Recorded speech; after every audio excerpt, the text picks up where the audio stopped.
আর news 18 প্রাইমে এবার নজর রাখবো আজই এসআইআর ফর্ম বিলি শেষ করতে হবে এমনটাই নির্দেশ দেওয়া হচ্ছে কমিশনের তরফ থেকে। জেলায় জেলায় নির্দেশ রাজ্যের মুখ্য নির্বাচনী আধিকারিকের। আরো বিস্তারিত এই বিষয়ে জানবো, সোমরাজ রয়েছে আমার সঙ্গে। সোমরাজ, এসআইআর নিয়ে বিএলওদের তরফেও একাধিক অভিযোগ রয়েছে, আজ একটা বৈঠকও রয়েছে, কখন হবে এই বৈঠক? এই বৈঠক থেকে কি কি উঠে আসবে এবং কি নির্দেশ কমিশনের? দেখো, আজ বিকেল 5টা থেকে বৈঠক রয়েছে রাজ্যের মুখ্য নির্বাচনী আধিকারিক মনোজ কুমার আগরওয়ালের, এবং সেই বৈঠকের আগেই জেলা শাসক তথা ডিস্ট্রিক্ট ইলেকশন অফিসার ওসি ইলেকশনদের স্পষ্ট নির্দেশ দেওয়া হয়েছে যাতে আজকের মধ্যেই এসআইআর ফর্ম অর্থাৎ এনামুলেশন ফর্ম দেওয়ার কাজ জেলায় জেলায় শেষ করা যায়। ইতিমধ্যেই দেখা যাচ্ছে যে জেলায় জেলায় যে শেষ করার নির্দেশ দেওয়া হয়েছে, সেখানে আজকে বিকেল 5টার বৈঠকে মূলত রিপোর্ট নেওয়া হবে জেলা ধরে ধরে, যে কোন জেলায় কত সংখ্যক এসআইআর ফর্ম দেওয়া তারপরেও বাকি থাকলো। দ্বিতীয়ত দেখা যাচ্ছে এসআইআর ফর্ম দেওয়ার সময় একাধিক জায়গায় ভোটারদের অনুপস্থিতি রয়েছে। অনেক জায়গায় ইতিমধ্যে কমিশন বলেছিল যে মৃত ভোটারদের তালিকা প্রস্তুত করতে, সেই তালিকা কতদূর প্রস্তুত হলো তা নিয়ে বিশদে আজ আলোচনা করা হবে। এবং যেটা তোমাকে জানিয়ে রাখি, আজকের যে বৈঠক, সেই বৈঠকে জাতীয় নির্বাচন কমিশনের সিনিয়র ডেপুটি ইলেকশন কমিশনার পর্যায়ের আধিকারিকরাও উপস্থিত থাকতে চলেছেন। ফলত বিকেল 5টা থেকে যে বৈঠক ডেকেছেন রাজ্যের মুখ্য নির্বাচনী আধিকারিক, সেই বৈঠক যথেষ্ট গুরুত্বপূর্ণ হতে চলেছে, বিশেষ করে যখন কমিশন বলছে যে আজকের মধ্যেই জেলায় জেলায় এসআইআর ফর্ম দেওয়ার কাজ শেষ করতে। বেশ সোমরাজ।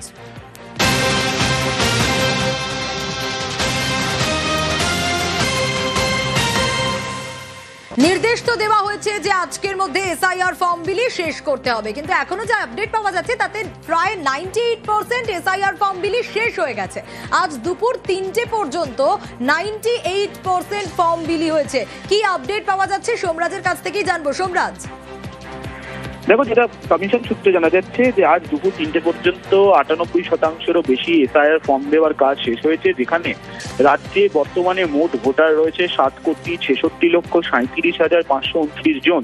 তার মধ্যে আজ দুপুর 3টে পর্যন্ত 7,51,63,970 জনকে বাড়িতে বাড়িতে গিয়ে এসআইআর ফর্ম দেওয়ার কাজ শেষ করা হয়েছে, তেমনটাই জাতীয় নির্বাচন কমিশনের তরফে জানানো হচ্ছে। অর্থাৎ সেক্ষেত্রে যেটা দেখা যাচ্ছে যে 98%-এরও বেশি ভোটারদের কাছে এখনো পর্যন্ত এসআইআর ফর্ম পৌঁছেছে, এবং যাতে এটা 100%ই হয় সেই নির্দেশ ইতিমধ্যেই রাজ্যের মুখ্য নির্বাচনী আধিকারিকের তরফে বিভিন্ন জেলা শাসকদের কাছে পৌঁছেছে। বেশ।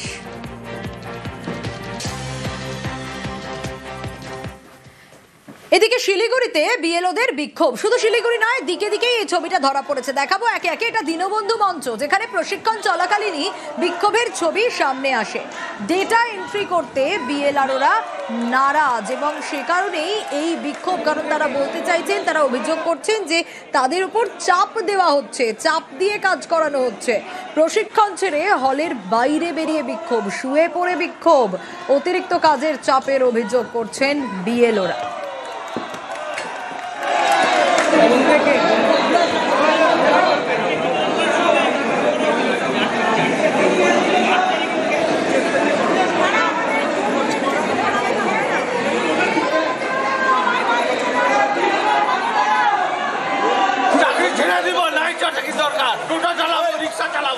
কিন্তু এই পেশারের কাজ করবে না, আমরা কি লোক না? আগে আমাদের বলা হয়েছিল আপনারা এনুমারেশন ফর্ম কালেক্ট করবেন, বাড়িতে বাড়িতে গিয়ে দেবেন, বুঝিয়ে দিবেন কি করে ভরতে হবে, তারপরে আপনারা কালেক্ট করবেন, কালেক্ট করে জমা দেবেন। 3-4 দিন আগে আমাদের গ্রুপে ভিডিও পাঠানো হচ্ছে যে আপনাকে ডিজিটাইজেশন করতে হবে। আমি একটা ট্রাই করলাম, প্রায় আধা ঘন্টা থেকে 45 মিনিট লাগে। স্কুল থেকে ছুটি নেই, স্কুল করো তারপরে আবার ডিউটি করো। আমরা সব কাজ করতে প্রস্তুত, কোনো অসুবিধা নেই, কিন্তু আমাদের দিনের পর দিন আমাদের ওপর অত্যাচার হচ্ছে, মানসিক অত্যাচার হচ্ছে। যারা মর্নিং স্কুল আছে তাদেরও ছুটি নেই, তারা মর্নিং করে রাত 2-3টে পর্যন্ত কাজ করে এই কাজ করতে হচ্ছে।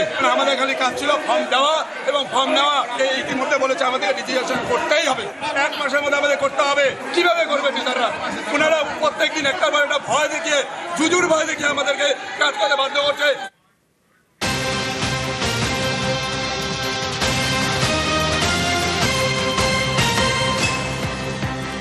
আরো ছবি দেখাবো, দেখুন কান্দির ছবি। সেখানে এসআইআর নিয়ে বিএলওদের হুঁশিয়ারি, ডেটা এন্ট্রি করতে নারাজ বিএলওরা। কান্দির ব্লক অফিসের সামনে বিক্ষোভ, প্রশিক্ষণে আধিকারিকদের বিরুদ্ধে সরব বিএলও। এইভাবে এসআইআর এর কাজ চলতে পারে না। এটা বিএলওদের মানসিক ভাবে ভেঙে ফেলছে। বিএলওদের উপর তারা ভুলে গেছে যে আমরা মানুষ না অন্য কিছু না রোবট। এইভাবে হয় না, সময় লাগবে এর জন্য। একটা এটা সমস্ত বিএলওরা আজকে আমাদের ফিজিক্যালি ট্রেনিং ছিল, সেই ট্রেনিংয়ে আমরা উপস্থিত থেকেছি, কিন্তু ট্রেনিং আমরা বয়কট করেছি। তার কারণ হচ্ছে এনুমারেশন ফর্ম বিলি এবং তোলা, সেই কাজটা আমাদের করা হয়েছিল এবং আমরা সেটা যত সমস্যা প্রতিকূলতার সত্ত্বেও আমরা মেনে নিয়ে কাজটা করছিলাম। ইতিমধ্যে ইসিআই থেকে একটা মৌখিক অর্ডার আমাদের মাঝে সার্কুলেট করা হয়েছে যে আমাদেরকে ডাটা এন্ট্রির কাজ করতে হবে। ইতিমধ্যে আপনারা জানেন যে আমাদেরকে কোনোভাবেই অন ডিউটি দেওয়া হয়নি। অন ডিউটি না দেওয়া হওয়ার কারণে আমাদের অনেকেই স্কুল করতে হচ্ছে। যে সমস্ত স্কুলে শিক্ষকের অভাব, সেই সমস্ত স্কুলে আমাদেরকে গিয়ে পড়াশোনা চালাতে হচ্ছে এবং এই কাজটাও করতে হচ্ছে। তা আমরা সেই ক্ষেত্রে আমাদের এই ডাটা এন্ট্রির কাজটা ভীষণভাবে কঠিন। এই যে ডেটা এন্ট্রির কাজ তো আমরা কোনোদিন করিনি। আমরা শিক্ষক হিসেবে নির্বাচিত হয়েছি, স্কুলে গিয়ে শিক্ষকতা করি। সেক্ষেত্রে একদিনের ট্রেনিং এ বা দুদিনের ট্রেনিং এ বা 10 দিনের মধ্যে এতগুলো ফর্ম সাবমিশন করা অসম্ভব বিষয়। এইটা আমাদের খুবই সমস্যা। পাশাপাশি আমাদের নাম্বারগুলো বিভিন্ন একদম পুরোপুরি ফর্মে ছাপানো হয়েছে। তো তার ফলে আমাদেরকে সকাল থেকে রাত্রি পর্যন্ত যে কেউ যখন খুশি ফোন করছে বাড়িতে। আমরা আমাদের ব্যক্তিগত জীবন বলে কিছু থাকছে না। একটা বিএলওর ডিউটি আওয়ার্স বলে কিছু থাকছে না।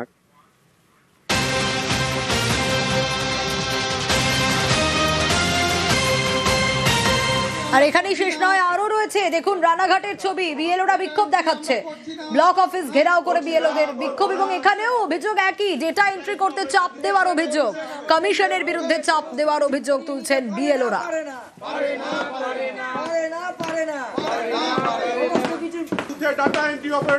এতদিন পর্যন্ত যে গাইডলাইন ছিল যে ফর্মগুলো আমাদের ডিস্ট্রিবিউট করতে হবে এবং কালেক্ট করতে হবে, জমা নেওয়ার সঙ্গে বলছে যে বিএলও যে অ্যাপ আছে সেখানে প্রত্যেকটা ভোটারের পুরো ডাটাবেসটা এন্ট্রি করতে হবে। এইমাত্র ওনারা বললেন যে 22শে নভেম্বর, আজকে কত তারিখ, 15 না 16 তারিখ মধ্যে 7 দিন আছে। যার কর্মক্ষেত্রে আমরা যেহেতু অন ডিউটি দেওয়া হয়নি, তাদেরকে সেই কাজ করতে হবে।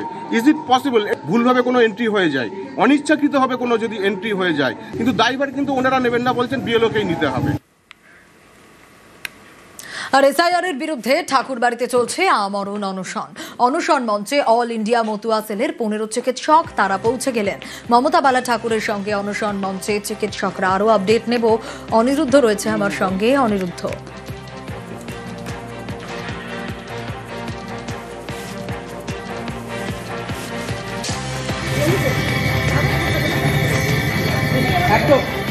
যে ছবি আপনাদের দেখাচ্ছি, এসআইআর এর বিরুদ্ধে ঠাকুরবাড়িতে আমরণ অনশন। অনশন মঞ্চে অল ইন্ডিয়া মতুয়া সেলের 15 চিকিৎসক তারা পৌঁছন মমতা বালা ঠাকুরের সঙ্গে। অনশন মঞ্চে চিকিৎসকরা। এসআইআর এর বিরুদ্ধে প্রতীকী অনশনে চিকিৎসকরা।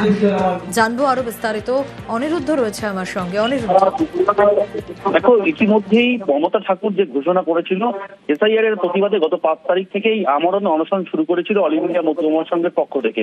পরবর্তীতে মমতা ঠাকুর সেই অনশনে বসেন এবং ইতিমধ্যেই আজ 11 দিনে পদার্পণ করেছে এই আমরণ অনশন এসআইআর এর প্রতিবাদে। আজ এখানে জুনিয়র প্রোগ্রেসিভ ডাক্তার অ্যাসোসিয়েশনের যারা ডাক্তাররা আছেন তেমনি 15 জন ডাক্তার এখানে উপস্থিত হন এবং তাদের মধ্যে 2 জন এই আমরণ অনশনে বসবেন এবং প্রতীকী অনশনে বসছেন সবাই। তারা আজ কিন্তু এখানে অনশনে বসেছেন এবং এই বিষয়ে মমতা ঠাকুর জানিয়েছেন যে ইতিমধ্যেই তৃণমূল কংগ্রেসের তরফ থেকে তৃণমূল কংগ্রেসের সঙ্গে তার কথা হয়েছে।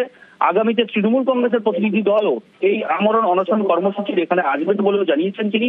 ইতিমধ্যেই বিভিন্ন দলের প্রতিনিধিরা এই আমরণ কর্মসূচিতে এসেছেন।